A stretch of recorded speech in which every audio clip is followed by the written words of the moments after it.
Happy Monday, everyone. Time for another live commentary. For today's bout, we're taking a look at another round of 8 bout from the Novi Sad European Zonal Championship. On the left is going to be Jeremy Cadot of France, and on the right is going to be Alexander Choupenitch of the Czech Republic. So let's do this. 3, 2, 1, go. Now, Jeremy Cadot, I've done a few bouts of his. He's a lefty Frenchman. Alexander Choupenitch is a very tall Czech fencer. He is a little bit younger than Cadot. He was still recently graduated from junior tournaments when he was at Rio, which is the first that I really saw of him. Cadot is probably on that front a bit more experienced, although they're both around world rank 20, if I'm not mistaken.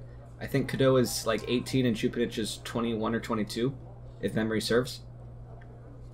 So we maybe expect this to be a pretty close bout. I don't actually know. I do know the outcome, but I don't know the score. Cadot, we might expect to go for a lot of withheld attacks. That tends to be well within his wheelhouse. Against Andrea Cassara in Rio a couple of years ago, he was a little bit vulnerable to attacks in preparation. We'll see if Choupenitch is going to go for that. Actually, I'm not sure if I've covered any videos of Cadot winning a bout on my channel, so well, I'll leave it up to this bout to see if we're going to change that this time. And here we go. 2 attacks. Choupenitch's is more continuous and it's off target. There was a bit of a pause there from Cadot. Marching from Choupenitch. Let's see how Cadot reacts. He's giving quite a bit of distance. Steps in with the counterattack and Choupenitch just finishes. Yeah, Cadot kind of ran out of options there. He was maybe a little bit too generous giving up the distance. He's being a little bit more aggressive this time, or more opportunistic on defense. Again steps in, but again Choupenitch can finish. Very nice finishing from Choupenitch, and that was most impressive. First time Cadot kind of had to do it, so Choupenitch probably could have guessed that it was coming, but that time that was just reaction. Very, very nice. Attack off line from Cadot. Choupenitch parries, finishes the lunge. Cadot gets away. Now Cadot marches. Again finishes a little out of distance. Choupenitch takes it over. More marching. Now let's see if Cadot goes for that counterattack again. There it is, and Choupenitch again finishes. Kind of unlucky to go off target there, actually. He was right on the shoulder. I think he hit the outside of the arm. Yeah, that's very dangerous. Goes off target there. Cadot kind of flailing for the blade. Man, Cadot's got to do something differently. That counterattack is not going to work. That should be attack left, I think. It was continuous enough, and Choupenitch was kind of searching. Of course, I do not have access to the slow motion, but I'd lean left pretty hard on that one. Yep, attack left is the call.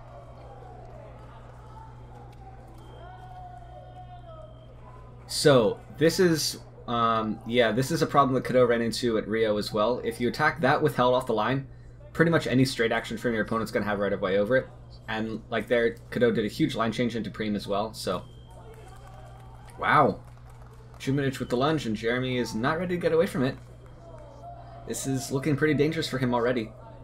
I feel like his mind just isn't in it. Attack left off target that time. Come on, Choupenitch, you stopped, you know it. I think he was actually arguing that he got the blade there, but it was a little bit late, seemed like. Oh, wow, that hand speed from Choupenitch, man. That is blisteringly fast. Straight over to Preem, goes off target, though. More marching now. Cadot keeps it pretty close. With that blade a little bit out, to be a little bit threatening. Maybe dissuade Choupenitch from finishing too lazily. Cadot does manage to find the parry this time, does not go for that counterattack. Pretty wise. This time, Choupenitch tries a counterattack. Cadot opts for a counter-time parry riposte instead of just finishing straight. Perhaps he's a little bit less confident at being able to finish at that distance than Choupenitch, maybe. But it works for him.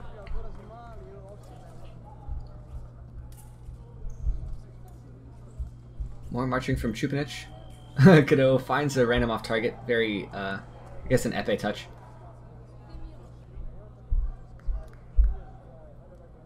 Alright. More marching. Goes long. Cadot gets away, though. Pretty fast from Cadot now. Again, Choupenitch tries to step in with counterattack, and it just turns into his own march. Goes with hell. Oh, wow.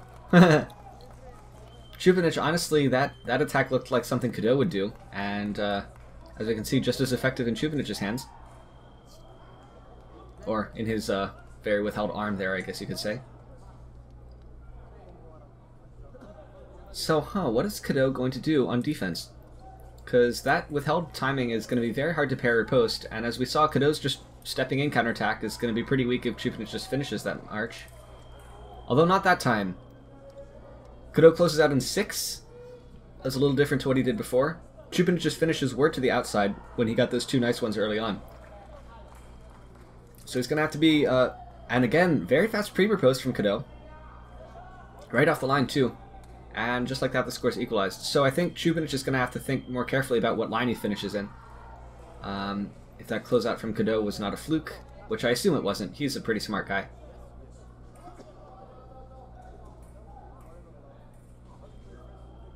What's going on? I have no idea. Are the referees talking about something?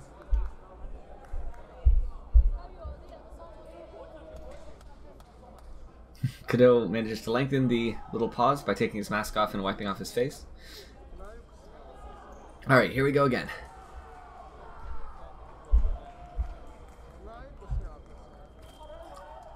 Okay, running attack from Cadot. Interesting. There could be a case for both. The referee's going to give it left. Perhaps Cadot started a little bit before Choupenitch did, actually. But he was pretty withheld, so I think this could go either way. I'm not really sure myself without looking at the action again. Of course, being live, I can't really go back and rewatch it, but let's see what the referee says. Attack from the left, touch left. Okay, so that withheld running attack thing from Cadot is starting to pay off now. We'll see what Choupenitch can do against it. Again, the pre... Oh, wow. Again, steps in with Preem. Not at all uncommon for lefty versus righty bouts.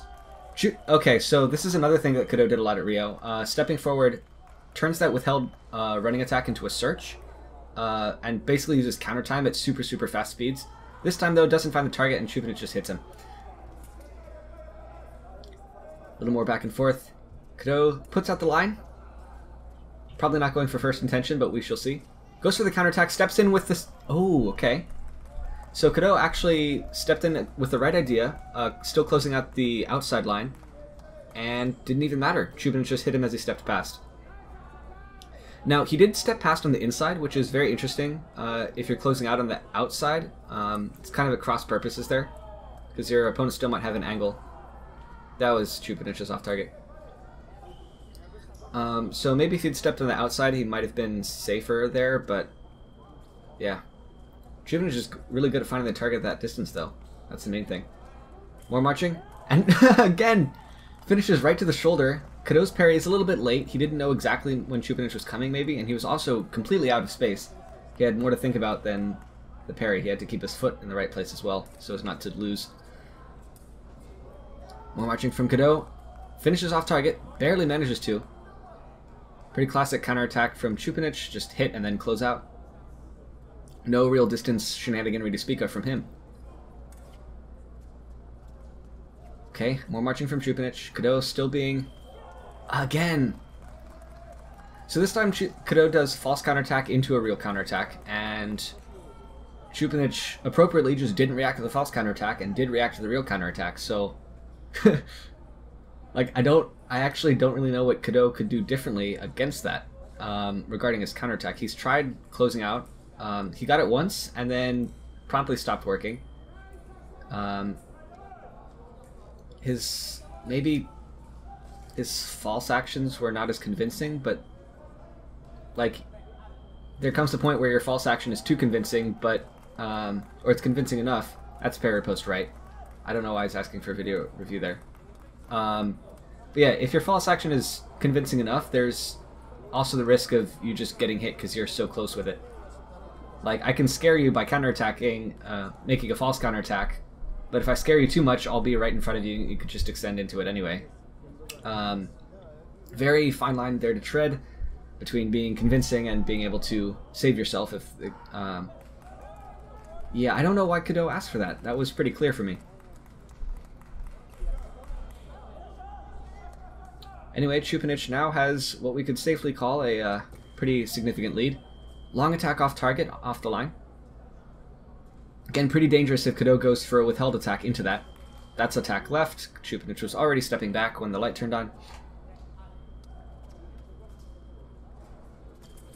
Again finishes long, and Cadot's parry is a little bit late.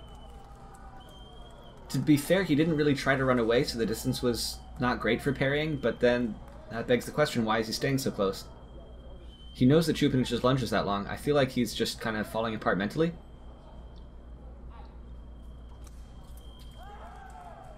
Both miss. Counterattack from Choupenitch is good, though. Or remise, possibly. That is kind of heartbreaking there for Cadot. That could have easily been his touch, and that possibly could have let him rally and turn things around, but he just missed. Which also indicates that he's probably not in the right headspace.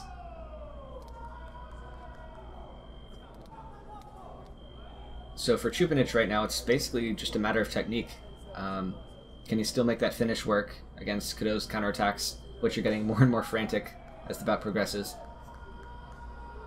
And aside from that, possibly just looking for tricks that Cadot might throw out in the hopes of scraping a touch or two back. But right now, Cadot's tactically up against a wall here. A very towering wall of Czech fencer.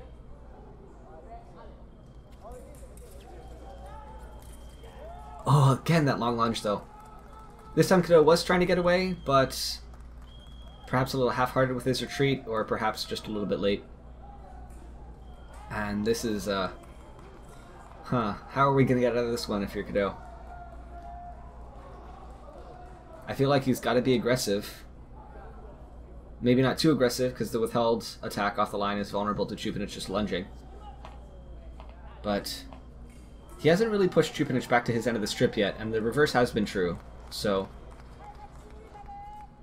looks like more marching, and there he finishes. Choupenitch tried that same thing as before, counterattack and close out without really moving the feet at all. Of course, someone of Cadot's experience is easily able to finish into that. Interesting call. I would maybe call that simultaneous, but the outcome is the same. No one gets a touch. Attack left, no. Interesting. I can see that, but again, Cadot just misses. That is Frowntown. 25 seconds in the period. Cadot could play for just moving on to the break, give himself some time to think, and receive coaching. More marching. Ooh, okay, this time Cadot is at the right distance to parry riposte. And Choupenitch has done something to his leg? Uh-oh. Uh-oh. Be a shame if he blew a lead just from an injury. But that time Cadot could identify Choupenitch's finish a little bit better. So Choupenitch was basically doing the same super slow march into a single long lunge for a finish, not unlike some of the Russian, like Timur Safin likes to do that quite a bit. Maybe he uses advanced lunge a bit more. But this time Cadot was able to identify that and had several opportunities to parry riposte. Unfortunately, he missed both of them. So did not convert that into a touch, but he is proving himself able to stay safe, at least, against that. In the meantime, Choupenitch don't know what's wrong. Possibly a cramp, possibly a like stretch-related injury.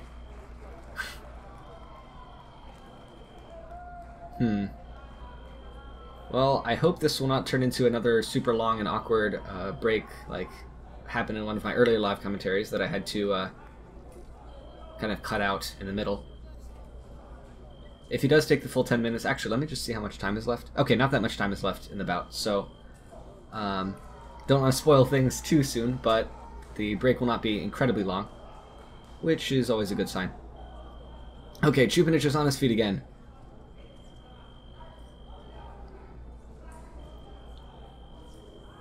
Alright, good on him for powering through the injury. But this does give, again, it gives Cadot a little bit of a break, even though they're not quite at the 1 minute yet. Cadot's had some time to sit, be maybe a bit introspective, maybe get a sneaky word or two from his coach. even though that's not strictly within the purview of the rules.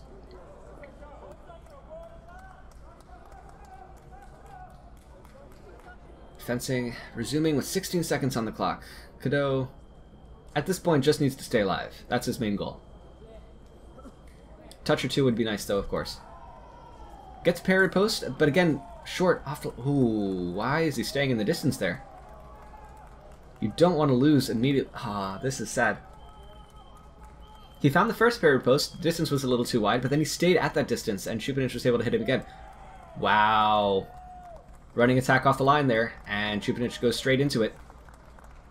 I think the call was attack left no, and counterattack right, but doesn't even matter, Cadot just missed. And with 12 seconds to stay alive, gotta question his decision-making there at the end. But I think he was maybe plagued by mental problems for that entire time. Of course, Choupenitch, a very similar world rank to Cadot, and definitely a very strong, and still, I'd say, hasn't reached his full potential yet. But clearly proving his ability to handle a maybe not quite at his peak Jeremy Cadot. Thanks for watching, guys. I appreciate the continuous views. I'm nearly done with the legendary Evola versus Macialis Rio bout. I'm very proud of what I have so far. I'm trying to get it as good as it can possibly be, because I really want to do that bout justice. So maybe other side of 4th of July, I should have it out. Maybe the 5th or 6th at this rate. And the other bouts in the Rio round of 8 shouldn't take nearly as long. So yeah, that's the rough roadmap going forward. I'll catch you guys next time, and as always, stay sharp.